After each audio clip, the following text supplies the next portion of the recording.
Keep your Suzuki Baleno's infotainment system current for enhanced features, security, and performance.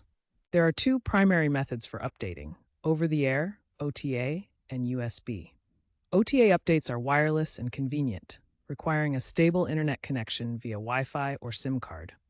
Your Baleno will automatically check for updates, or you can manually initiate this through the settings menu. USB updates are a manual alternative. Download the latest firmware from Suzuki's official website, format a USB drive to FAT32, and plug it into the Baleno's USB port. The system will then prompt you to install the update upon ignition. Always prioritize OTA for ease and security, but use USB if OTA is unavailable or for older models. Beyond system updates, regularly update your maps and smartphone integration for optimal functionality. Map updates, often powered by Here Maps, can be done via USB or OTA. For Android Auto and Apple CarPlay, ensure your phone's operating system and respective apps are up to date. Compatibility issues often stem from outdated software on your phone or the Baleno's infotainment system.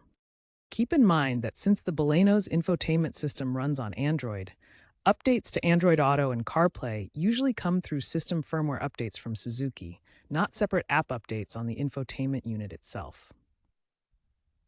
Regularly check for system updates to ensure seamless integration and access to the latest features.